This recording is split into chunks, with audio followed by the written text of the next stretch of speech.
Espero estén muy bien en esta tarde calurosa en Hermosillo. Qué bueno que tomaste la decisión de estar acá en Adulam. Fíjate, hoy cerramos la serie Café con Cristo, entonces es un buen domingo para estar acá. Espero que en esta temporada Dios te haya hablado. Espero que en esta temporada ya estés tomando mejor café, ¿verdad? Mejor, sí. Y mira, la cápsula de café de hoy, porque cada domingo estuvimos aprendiendo un poco de café y de Cristo también. La cápsula de café de hoy es diferente porque, fíjate, en Adulam hicimos una taza conmemorativa de la serie, ¿bien? No dice Café con Cristo, es una taza conmemorativa de la ciudad, ¿bien? De nuestra área desértica. Vienen aquí algunas plantas endémicas de Sonora. Viene un cactus y un sol, y si alcanzas a ver ahí está el Cerro de la Campana, y dice Hermosillo, Sonora, y por ahí viene, bueno, no lo ves tú, pero en la parte de atrás de la taza viene el logo de Adulam. Entonces las tazas van a estar disponibles en nuestra merch. Esto para merch y cafetería está lejos de ser un negocio para nosotros. Lo hacemos solamente para brindarte un servicio accesible, no lo hacemos por un beneficio económico. Nada más quería decirte eso porque luego se puede llegar a confundir. Si tú quieres una taza como esta, pues puedes pasar a merch y tenerla, ¿verdad? Entonces, qué bueno, esa es la cápsula de café del día de hoy. Pon tu mano en tu corazón ahí donde estás y ora conmigo. Di así: Dios, mi corazón es tierra fértil para tu palabra. Que la palabra que hoy escuche dé mucho fruto. Amén. Muy bien, toda esta serie, familia, estuvo inspirada en preguntas importantes que aparecen en la Escritura, conversaciones que Dios tiene con las personas. Y de las 12 sesiones, esta es la número 12, solamente hay 2 preguntas que nosotros le hacemos a Dios, y esta es una de ellas, porque quise cerrar la serie con esta pregunta. Quiero que la leamos todos juntos. Dice: ¿quién eres, Señor? Creo que es una gran pregunta, porque todos queremos conocer más a Dios, ¿verdad?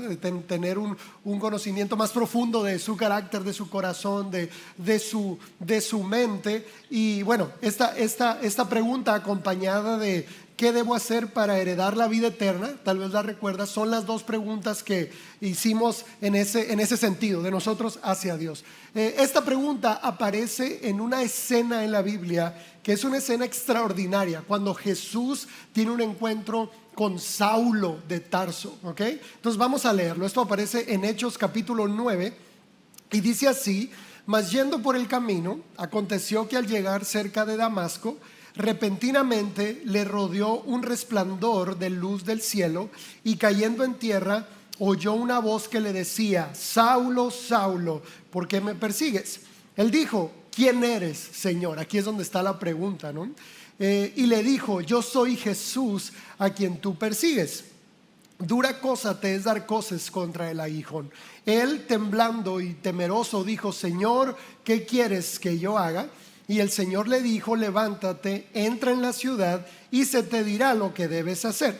Y los hombres que iban con Saulo se pararon atónitos, oyendo a la verdad la voz, mas sin ver a nadie. Entonces Saulo se levantó de tierra y, abriendo los ojos, no veía a nadie. Así que, llevándole por la mano, le metieron en Damasco, donde estuvo 3 días sin ver, y no comió ni bebió. Entonces la escena es extraordinaria porque Jesús se hace presente a Saulo, Jesús ya resucitado, ya ascendido al cielo. O sea, imagínate, Dios no encuentra a Saulo en una iglesia, Dios no encuentra a Saulo en un momento de oración. No, Saulo estaba persiguiendo a los cristianos. Literalmente, Saulo estaba trabajando en contra del plan de Dios. Muchos teólogos creen que Saulo fue uno de los fariseos que seguía a Jesús durante todo su ministerio, y que Saulo era ese fariseo incómodo, ¿verdad? El que le hacía preguntas con trampa, que estuvo observando a Jesús durante todos esos años de su ministerio, y que en este punto Pablo seguía, o bueno, en este caso es Saulo seguía con esta intención de acabar con el movimiento de Cristo, con el movimiento que Cristo había dejado. Y es ahí donde Jesús lo encuentra. De hecho, esto es tan revelador que la luz que irradia a Jesús lo deja ciego. Ya no era el Jesús humano o hombre, ahora era el Jesús resucitado. Por eso dice que el resplandor lo cegó. La Biblia después describe que el rostro de Jesús es más resplandeciente que el sol. O sea, imagínate. De hecho, pues después Saulo recupera la vista porque oran por él, pero sus ojos quedaron quemados por la luz, o sea, cegados por la luz. Y dentro de todo lo que pasa, realmente lo que quiero resaltar son la conversación que hay, porque es una conversación muy corta, ¿lo notaste? Pero es una conversación que cambió a Pablo para siempre. O sea, son 3 preguntas con sus respuestas. Es algo muy simple, pero la vida de Pablo no volvió a ser la misma. De hecho, Pablo él mismo se cambia el nombre. En la semana pasada yo te decía que Dios le cambió el nombre a 3 personajes, ¿verdad? Abraham, Jacob y Simón. Y les cambia el nombre, pero a Saulo no le cambia el nombre. Él mismo empieza a llamarse Pablo para que ya no recordaran su pasado. De hecho, Saulo es la misma palabra Saúl en el Antiguo Testamento. ¿Okay? Saúl y Saulo es el mismo nombre. Y Pablo se empieza a llamar diferente para que también la gente empezara a ubicar como su nueva vida, que ya no era la antigua persona que solía ser. De hecho, yo creo que ese es el aguijón de Pablo. Mucha gente especula cuál era el aguijón de Pablo. Pablo habla de un aguijón en su carne que lo atormentaba. Y yo creo que el aguijón era ese, no volver a ser Saulo, ¿verdad? Su tendencia a volver atrás, pero yo creo que esa es la lucha principal. Quiero iniciar con la primera pregunta, ¿sale? Y es, ¿por qué me persigues? Esta palabra persecución o perseguir no es una persecución de deseo, ¿ok?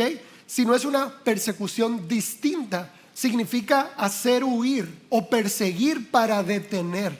Entonces lo que Saulo estaba haciendo era intentando detener a Dios, su propósito, a su iglesia. O sea, no era una persecución de deseo, era una persecución de rechazo. De hecho, pudiéramos ver la pregunta como Jesús diciéndole a Pablo, ¿por qué me rechazas? ¿Sí? ¿Por qué te resistes a mi voluntad? Porque mira, yo estoy seguro que el corazón de Pablo siempre estuvo encendido por la voluntad de Dios. Porque él, al perseguir a la iglesia, él creía que estaba haciendo la voluntad de Dios, ¿sí? Él creía que le estaba sirviendo a Dios. O sea, sí había un fuego en el corazón de Pablo, pero era un fuego mal enfocado. Por eso Jesús va y lo redirecciona y le dice, ¿por qué me persigues? ¿Sí? ¿Por qué me rechazas? ¿Por qué pretendes detenerme? ¿Por qué lo haces? Y quiero aclarar también algo aquí. Mira, nuestra historia con Dios es Dios buscándonos a nosotros siempre. Esta escena de Pablo, quise concluir la serie aquí porque me recuerda mucho a cuando Dios fue a buscar a Adán a la cueva. ¿Te acuerdas? Le dice, Adán, ¿dónde estás? Así empezábamos la serie. Adán, ¿dónde estás? Y es lo mismo con Pablo. Es Dios buscándolo a él. Tú y yo creemos que buscamos a Dios. No, Él nos busca a nosotros. Tú y yo estamos distraídos, desenfocados en ocasiones en el teléfono, en la televisión, y el Espíritu Santo está ahí. Hey, ¿qué te parece si oras? Si estás conmigo un tiempo, si platicamos, si sales a caminar conmigo, y Dios está ahí. Es un amor que no se cansa de seguirnos, pero es un deseo que Él tiene. Y es lo mismo que hizo con Adán. Adán falló y Dios va a donde Adán estaba. Pablo estaba haciendo todo mal, y Jesús va y se presenta a donde Pablo estaba. Y hay algo también curioso acá. Pablo estaba persiguiendo cristianos, pero Jesús le dice, me estás persiguiendo a mí. Y eso me parece impresionante, porque lo que tú haces en contra de un hijo de Dios lo estás haciendo directamente en contra de Dios. ¿Sí? Por eso Jesús le dice, yo soy Jesús. ¿Tú crees que estás persiguiendo a la iglesia? No, me estás persiguiendo a mí. Si tú le haces algún daño a ellos, me lo haces a mí. Y también dice la Biblia que si tú y yo le hacemos un bien a uno de sus hijos más pequeños, también lo hacemos por él. Pero quería resaltar eso. la pasión de Dios hacia nosotros, de buscarnos, de perseguirnos, pero en este sentido, en el sentido positivo. Mientras que el ser humano se resiste a Dios, Dios lo busca con deseo y con anhelo, no con rechazo. Ahora, ¿cuál es la reacción de Pablo al encuentro? Y es aquí donde está la pregunta de la sesión de hoy, es: ¿quién eres, Señor? Creo que es una gran pregunta. Te explicaba ahorita, queda cegado por la luz, yo creo que un poco aturdido por el momento. Es un momento distinto a lo que él había vivido. Solamente está escuchando una voz, no está entendiendo muchas de las cosas que están pasando, pero hace la pregunta correcta, y es: ¿quién eres, Señor? Bien, ¿quién eres, Señor? Y esta pregunta solamente quiero aprovecharla para darte algunas claves para distinguir la voz de Dios. Bien, Pablo no estaba viendo, estaba escuchando. Y creo que nuestra temporada es algo parecido, ¿sí? Nosotros no vemos a Dios, sabemos que reina, sabemos que es real, sabemos que existe y todo esto. Escuchamos su voz. Y voy a aprovechar para darte algunas claves de cómo distinguir la voz de Dios en nuestro interior. Bien, hay 3 fuentes que pueden hablar a nuestro interior. Número 1, nosotros mismos. Y comúnmente cuando es nuestra propia voz, es confuso, viene de nuestros recuerdos, vivencias. Combinamos un poco la imaginación con las películas que estamos viendo en el momento, el entorno. Fíjate, hace algunos meses yo compartía un taller que se llama Dones y Ministerios. Es un taller que yo doy para que las personas descubran cuáles son sus dones y su ministerio. Y al final una persona se me acerca y me dice: pastor, yo creo que tengo el don de los sueños. Y yo, wow, así como José el soñador, ¿verdad? Yo tengo el don de los sueños. Y luego me dice: quiero contarte un sueño para que me digas qué significa. Y yo, adelante. Y empezó, era una chica y me dice: pastor, soñé que iba volando en un unicornio. Y mientras volábamos en un unicornio, el unicornio me hablaba, dice, y platicaba con el unicornio. Y después el unicornio aterrizó en una montaña llena de flores de colores que olía delicioso. Y empezó a contarme, sí, casi el unicornio, no sé, hablaba y salía un arcoíris. Eso ya se lo estoy poniendo yo. Pero el sueño era muy fantasioso. Y el final fue fascinante. Me dice: pastor, ¿qué crees que significa? Y yo: mija, significa que cenaste pesado. ¿Verdad? No significa nada. No significa nada. Mira, los seres humanos, más ahora, ¿no? Que esta generación se llenó de cosas esotéricas y que queremos que todo signifique algo, ¿verdad? Ay, me encontré un penny, buena suerte. No, oigan, no es buena suerte porque alguien lo perdió. O sea, bueno, ya. Queremos que todo signifique algo, y aún cada sueño queremos que signifique algo. Y mira, la mayoría de los sueños son solamente la descontaminación de nuestro subconsciente. Cuando caes en el sueño REM, en el sueño más profundo, tu mente está proyectando imágenes porque se está descontaminando. Y si en algún momento en tu sueño REM tu conciencia despierta un poco, recuerdas ciertas cosas, pero en la mayoría de los casos no significa nada, ¿sí? Y obviamente cuando es nuestra misma voz, vuelvo a esto, viene de mis preferencias, mis gustos, lo que yo estoy viendo, mi contexto. Entonces, distinguir nuestra propia voz en ese sentido creo que resulta sencillo, ¿verdad? Sí, soy yo. Segundo, el enemigo es la otra fuente. Y creo que es también fácil de entender cuál es la voz del enemigo, porque la voz del enemigo nos causa miedo, nos causa tristeza, nos causa frustración. Y hay una frase que yo te compartí en esta serie que es: el enemigo conoce tu nombre, pero te llama por tu error.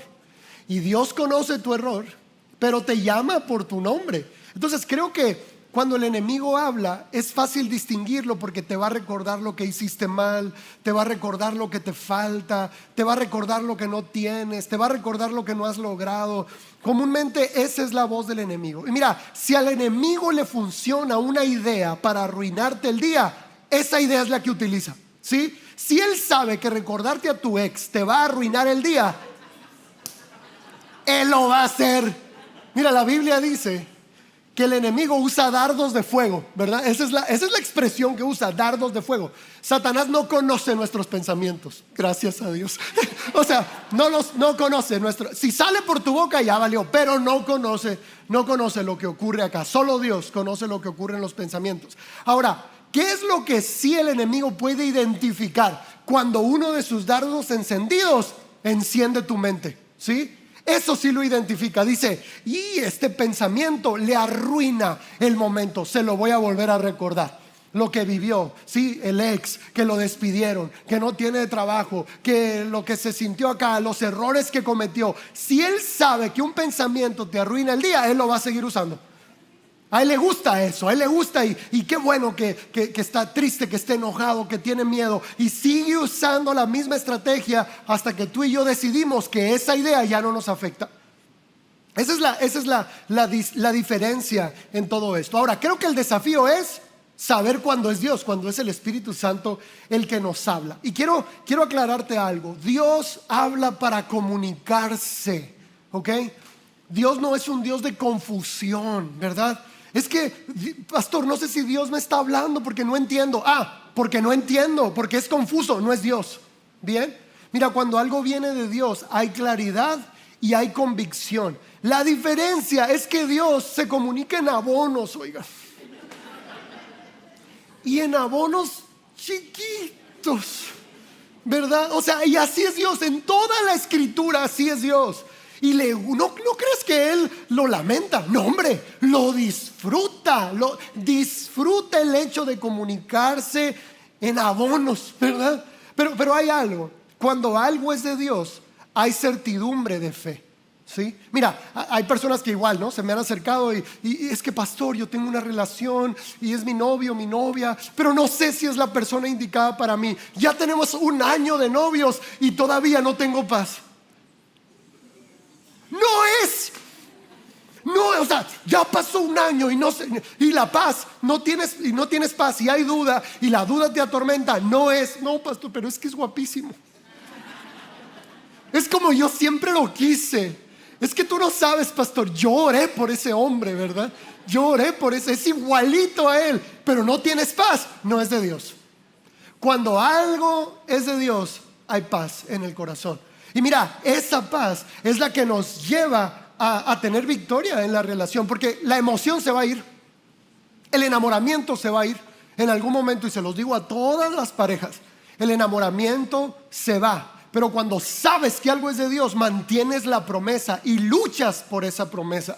Entonces, cuando algo viene de Dios, trae certidumbre de fe. Dios es claro al comunicarse. Sí, Dios es claro al comunicarse. En ocasiones podemos andar por la calle y Dios mueve tu corazón, por ejemplo, para que ayudes a alguien, ¿verdad? Y tú y yo nos atrevemos a cuestionarnos y a decir, ¿seré yo, Señor? ¿Qué vas a andar siendo tú? ¿Qué vas a andar? Sí, seguramente a ti se te va a ocurrir ayudar a alguien. Claro que no. Si estamos llenos de egoísmo, claro que es Dios. Claro que es Dios, pero ojo acá, y aquí es donde viene la parte central del mensaje del día de hoy. ¿Estás listo? ¿Sí? ¿Estás listo? ¿Para qué queremos escuchar la voz de Dios si no obedecemos? Qué lindo, ¿verdad? Porque mira, otra experiencia. En el taller de dones y ministerios, una chica, ya puras chicas, ahora va a ser un chico porque se me acercan y me dicen, pastor, ¿qué puedo hacer? Porque yo quiero escuchar a Dios como tú lo escuchas. ¿Bien? Y yo iba a empezar a darle mi discurso, ¿verdad? Mira, cuando viene de ti es confuso, el enemigo causa miedo, pero yo quería empezar con mi discurso. Y Dios me detiene en el momento y me dice, dile que para qué quiere escucharme si cuando le hablo no me obedece. Y yo, Señor, malicia la le digo. ¿Estás seguro que quieres que le diga eso? Y oigan, sí le dije. Le dije, pues Dios te manda a decir que para qué quieres escucharlo. Mira, Dios le habla más a quien obedece más. El corazón y la mente se entrenan para aprender a distinguir la voz de Dios. Y eso se entrena obedeciendo en cosas simples, ¿sí? Obedeciendo en cosas sencillas, obedeciendo en lo cotidiano. Mira, si tú y yo queremos escuchar a Dios en lo eterno, tenemos que aprender a escuchar a Dios en lo cotidiano. Cuando nos dice, hey, se acabó, ya no es tiempo de teléfono, ya no es tiempo de televisión, ya no es tiempo de esto. En esos detalles, si aprendemos a ser obedientes en lo poco, Dios nos va a llevar a mayores revelaciones. Ahora, vuelvo a esta idea, porque la tercer pregunta de la conversación es fascinante. Dice, ¿qué quieres que yo haga? Qué hermoso, ¿verdad? O sea, Pablo no se resiste a la autoridad de Jesús, ¿sí? ¿Por qué me persigues? Y la conversación, y luego al final Pablo reconoce quién es Jesús. Yo soy Jesús a quien tú persigues. Y Pablo tiene toda la convicción de que él era el Señor, ¿verdad? Y entonces Pablo se rinde a la voluntad de Cristo Jesús a través de esta pregunta: ¿qué quieres que yo haga? Mira, ya te escuché, bien. Yo estaba en mi ego, en la cueva de mi ego, como Pablo, como Adán en la cueva, y viniste y me hablaste, y quiero reaccionar de una manera adecuada, y es, ¿qué quieres que yo haga? Ahora, espero hayas distinguido esto en el pasaje que leíamos al principio, porque escucha, está Jesús, está Pablo, y Pablo hace la pregunta correcta: ¿qué quieres que yo haga? Lo que yo esperaría, oigan, es que Jesús contestara, ¿verdad? Ya Pablo preguntó, ¿qué quieres que yo haga? Y mira, si pusiste atención, Jesús no contestó. No contestó, oigan. Ahí está Jesús, ahí está Pablo, ahí está Pablo, ahí está Jesús. Pablo pregunta y Jesús contesta: ve a la ciudad, ahí se te va a decir qué tienes que hacer. Es que se me hace tan ilógico a mí, o sea, como una persona, estás cara a cara con el maestro, ¿verdad? O sea, ¿qué más necesitas? Yo hubiera esperado ahí la escena magnífica del ministerio de Pablo. Yo hubiera esperado que Jesús le dijera: es que instrumento útil me eres para llevar mi evangelio a las naciones. Tus cartas y tu doctrina van a ser la base de la iglesia del futuro. Los principios que tú les dejes van a ser la dirección del evangelio para las iglesias del mundo. Pablo, y yo hubiera esperado todo eso. Y no le dice nada, oigan. No le dice nada. Le dice: Pablo, ve a la ciudad, ahí se te dirá lo que debes hacer. Ahora, esta parte me encanta porque Dios sigue actuando así. Yo sé que te pasa que durante la semana tú oras y le dices: Dios, esto, y no escuchas la respuesta audible de Dios, pero vienes el domingo y en la prédica Dios te contesta. Y mira, yo no me puse de acuerdo con él. O sea, yo me pongo de acuerdo con él en este sentido: ¿qué quieres que predique? ¿Verdad? ¿Qué quieres que yo haga? ¿Qué quieres que predique? ¿Verdad? ¿Qué tema? ¿Cuál es el corazón del mensaje que quieres que transmita? Pero yo no ando preguntándole a Dios: a ver, chismecito, Señor, chismecito. A ver, dime, ¿qué está pasando con mis ovejas? Para darle duro, a ver, dime. No, yo no me meto a exponer la vida de nadie de ustedes, oigan. Si me sigues en redes, no, yo no ando stalkeando personas, ni viendo vidas ajenas, ni nada. No es mi estilo.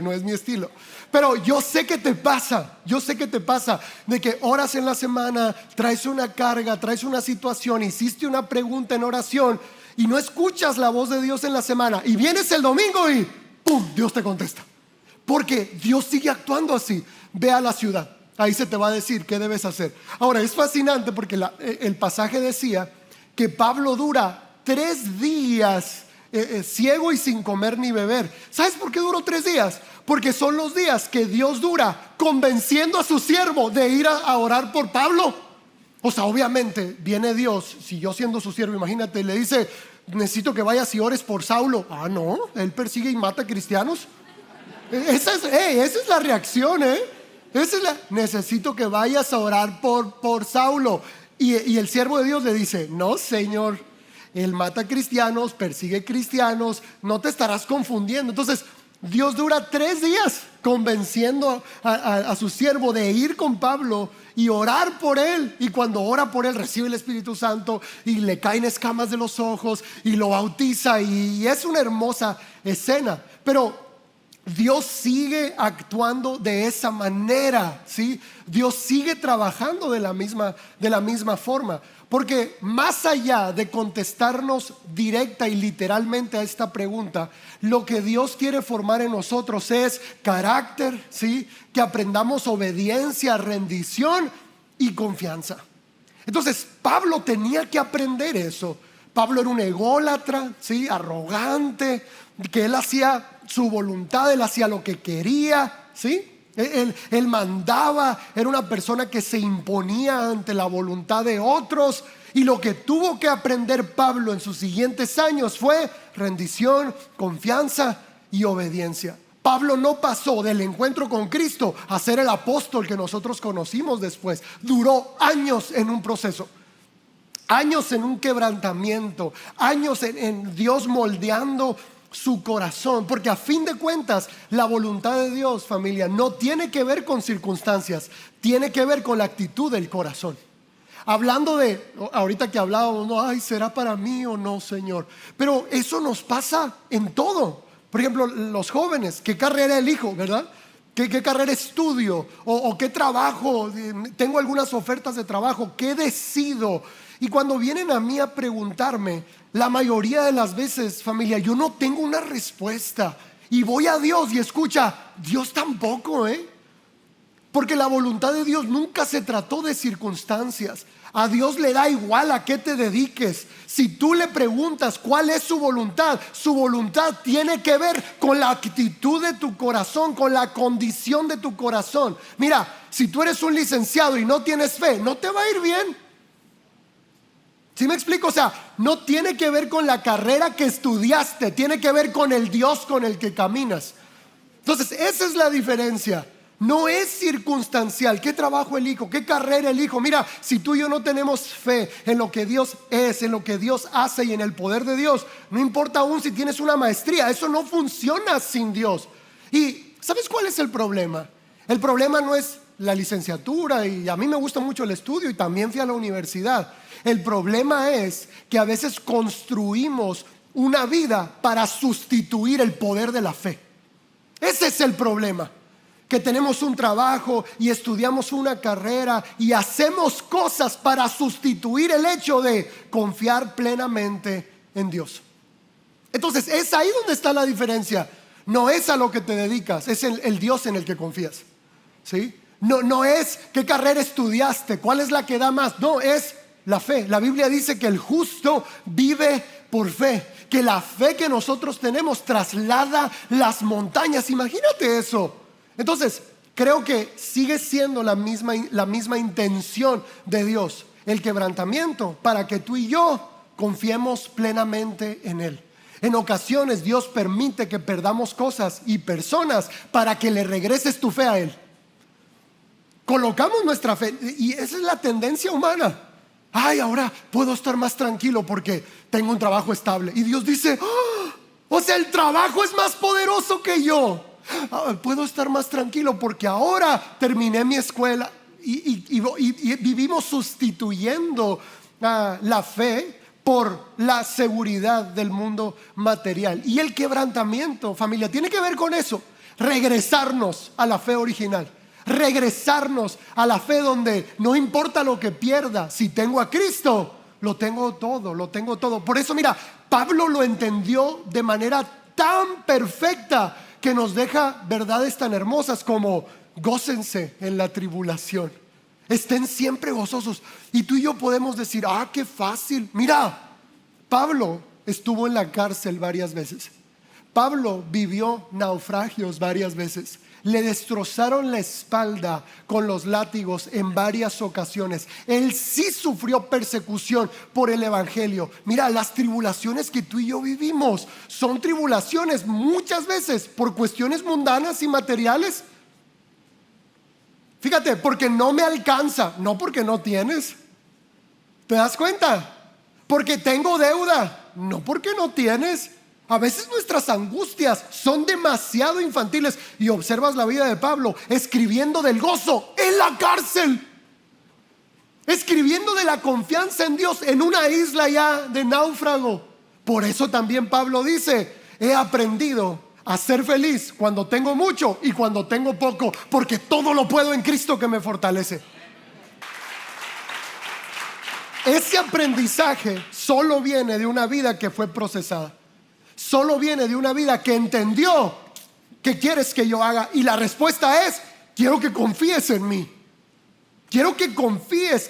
Si ya contesté a la pregunta, por ejemplo, ¿quién eres, Señor? ¿Sí? Reconocemos, ¿qué quieres que yo haga? Quiero que confíes.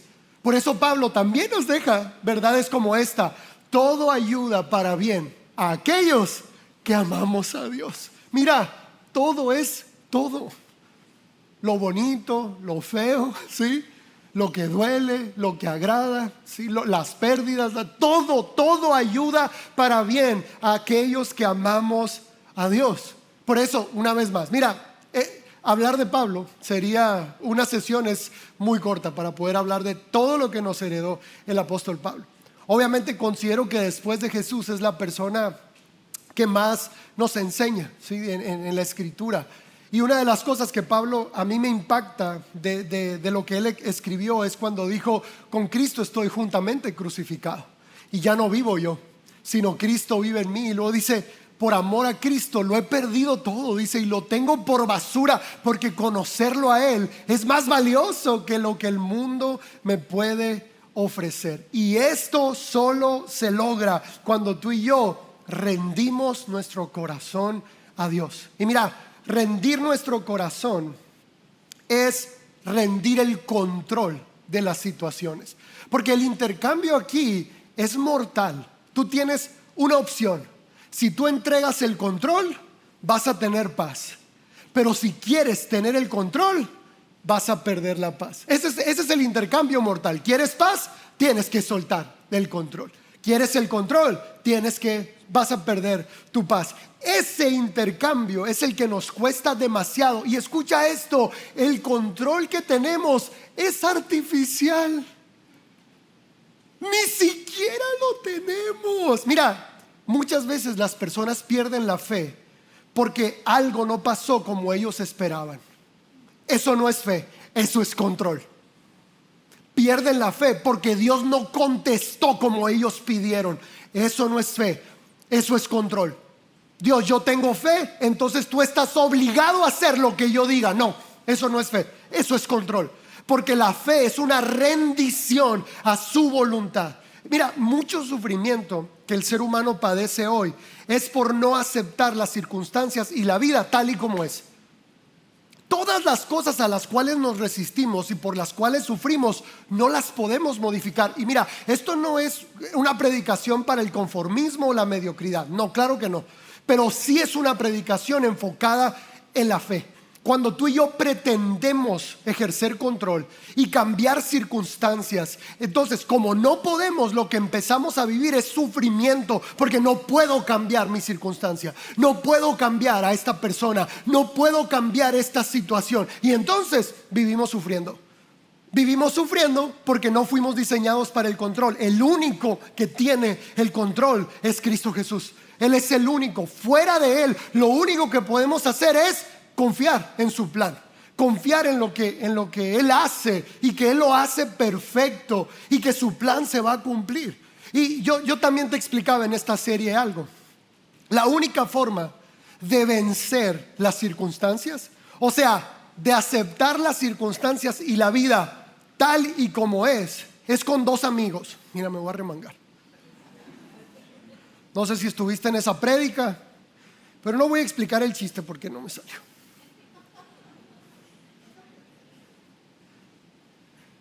Tú tienes dos amigos.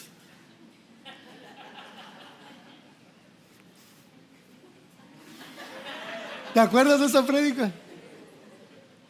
Cuando la vida te presente tregua, tú le tienes que presentar a tus dos amigos. ¿Cuáles son? Gratitud y fe. Escucha, gratitud para el pasado. Dios, gracias por todo lo que pasó. Por lo bueno, por lo malo, por lo que entendí, por lo que no entendí, por lo que hice bien, por lo que hice mal. Dios, gracias, porque a pesar de todo esto, mira, estoy aquí contigo y estamos caminando juntos y no me has soltado de la mano. Dios, gracias por todo eso. Y el otro, fe, ¿para qué? Para el futuro. No sé lo que va a pasar. La Biblia dice, aunque los montes se desprendan y se echen a lo profundo del mar, yo seguiré confiando en Dios. Aunque la tierra sufra cambios y bramen las naciones, mi fe está en el Dios de los ejércitos. Pero es lo mismo, la vida te va a presentar tregua siempre. Tú preséntale a tus dos amigos. Mike Tyson, ¿te acuerdas de Mike Tyson? Julio César Chávez. Bueno, ya. ¿A quiénes les vas a presentar? Gratitud y fe. Eso, dale un fuerte aplauso a Cristo Jesús. Vamos.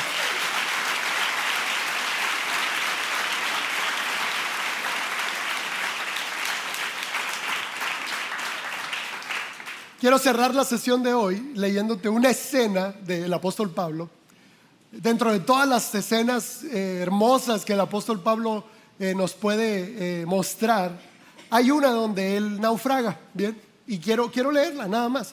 Tenía muchas de dónde elegir, pero esta me pareció perfecta para la sesión de hoy. Esta aparece en Hechos capítulo 27 y dice así: cuando un viento suave comenzó a soplar desde el sur, los marineros pensaron que podrían llegar a salvo. Entonces levaron anclas y navegaron cerca de la costa de Creta. Pero el clima cambió abruptamente y un viento huracanado sopló sobre la isla y nos empujó a mar abierto.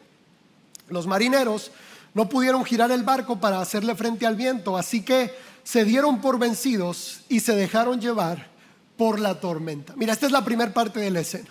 Y la tomé de esta forma porque creo que la vida opera así muchas veces, ¿verdad? De hecho, esta experiencia yo la viví en un grado distinto hace algunos años. Quisimos festejar el cumpleaños de mi concuña María en el mar, ¿verdad? Y fuimos al mar. Y tuve que convencer a la pastora Miss porque Miss odia el mar. O sea, odia el mar, no tiene ni idea, odia el mar. Pero María es una sirenita, ¿verdad? Entonces ella quería ir al mar y fuimos al mar y rentamos un yate. Bueno, suerte de yate. Bueno, un barco ahí que decía que sí era un yatecito, ¿verdad? Pero se rentan yates y yo me imaginaba uno. Bueno, el detalle es que rentamos el más chiquito porque, bueno, y yo convencí a la pastora porque el mar, oigan, estaba quietecito, ¿verdad? El sol estaba así bien lindo, ni una nube en el cielo. Y le dije, amor, no va a pasar nada. El barquito nos va a llevar a conocer así alrededor en la playa y luego va a volver. Oigan, esto que leímos nos pasó idéntico. Nos subimos al yate, ¿verdad? Y no sé, unos 200 metros entramos al mar y todo cambió abruptamente. Se nubló, las olas rebasaban el yate, empezó a llover, hubo truenos, rayos y centellas. O sea, Miss encima de mí como gato así. Y fue tan fuerte que la reacción de un pasajero regular, yo fui con el capitán y le dije, oye, regrésate, le dije. O sea, ¿por qué te quedas aquí? Me dice, no puedo virarme, me dice. Si doy la vuelta, las olas nos van a voltear. O sea, para que te des cuenta qué tan fuerte era. Y así como la tormenta así de grande, yo le dije, ¿y qué vamos a hacer? Pues esperar, me dijo. Agárrate de donde puedas. Oigan, fue una experiencia aterradora. Ahora, yo me puedo identificar con lo que acabamos de leer con Pablo, pero se parece mucho a cómo la vida a veces funciona. Pareciera que todo va a estar bien, tomas una decisión y algo colapsa, ¿verdad? Y mira, no es que tomaste una mala decisión, es que así es la vida. Es que así es la vida, ¿bien? Así pasan las situaciones. Y luego dice que los marineros intentaron luchar contra la tormenta hasta que dijeron, deja que el viento nos lleve a donde quiera. Se dejaron llevar por la tormenta. Y yo creo que Dios sigue actuando así. En ocasiones hay tormentas que el único propósito que tienen es enseñarnos que tú y yo no podemos en contra de ella. Hay tormentas que vienen a enseñarnos algo. Tú y yo no somos el Señor de la tormenta. Cristo Jesús es el Señor de la tormenta. Y no importa si hay tormentas, si Cristo está en el barco, todo va a estar bien. Como el capitán aquel, ¿no? Hay que esperar, oigan. Agárrese de donde pueda, ¿verdad? Pero Dios sigue actuando así. Te voy a leer otros versos. Dice Juan 3:8: el viento sopla de donde quiere y oyes su sonido, pero no sabes ni de dónde viene ni a dónde va. así es todo aquel que ha nacido del Espíritu. ¿Te das cuenta que se parece mucho? Mira, Dios sopla de donde quiere. ¿Estás de acuerdo? Dios hace lo que quiere. Y dice, puedes oír su voz, puedes oír su palabra, conocer sus promesas, sentir su presencia, pero nunca vas a saber a dónde te va a llevar. Eso es lo hermoso de Dios. Ahora, el plan no se nos es revelado, ¿estás de acuerdo? Pero sí se nos es revelado el corazón de nuestro capitán. Esa es la diferencia y también te lo quiero leer. Jeremías 29:11 dice, porque yo sé los planes que tengo acerca de ustedes, dice el Señor, planes de bienestar y no de mal, para darles un futuro y una esperanza. Mira, me encanta este verso porque Dios está diciendo, yo sé los planes que tengo para ti, tú no. Esto a mí me parece impresionante. Estamos obsesionados con saber el plan y queremos los detalles y cómo va a pasar, y Dios dice, no te conviene saber. No te conviene saber, yo voy a estar contigo. Y dice, yo sé los planes que tengo para ti. Yo sé. Y ahora, si a mí no me compete saber los planes, ¿qué me compete saber? ¿Quién es mi capitán? Y este capitán dice, mis planes son de bien y no de mal, para darte un futuro y una esperanza. Y con base en esto quiero cerrar la escena, lo mismo que leíamos ahorita. ¿Qué pasó con el barco, verdad? ¿Qué pasó con aquellos marineros que se dejaron llevar por la tormenta? Pablo les dice, pero anímense, ninguno de ustedes perderá la vida, aunque el barco se hundirá. Anímense, oigan, anímense. Vanidad de vanidades, todo es vanidad. Esto por lo que tanto nos afanamos se va a hundir y se va a quedar aquí. Lo eterno solamente está en las manos de Dios. Dice, el barco se hundirá. Y esto me encanta, dice, pues anoche un ángel del Dios a quien pertenezco y a quien sirvo estuvo a mi lado y dijo, Pablo, no temas, porque ciertamente llegarás a destino. Además, Dios en su bondad ha concedido protección a todos los que navegan contigo. Así que anímense, pues yo le creo a Dios. Sucederá tal y como Él dijo, pero seremos náufragos en una isla. Mira, me encanta el pasaje, porque Pablo está seguro por una razón. Dice, al Dios al que pertenezco. Si le pertenezco a Él, no tengo por qué temer. Si le pertenezco a Él, entonces puedo navegar tranquilo aún en medio de la situación. Y mira, Pablo tuvo destellos de su futuro, pero eran destellos malos. El barco se va a hundir, ¿sí? Va a haber pérdida, pero nadie va a morir. ¿Y qué les dice Pablo? Anímense, anímense, porque Dios está con nosotros. Y quiero cerrar con estas 4 ideas. Todo lo que te dije hoy, quiero cerrarlo con estas 4 ideas.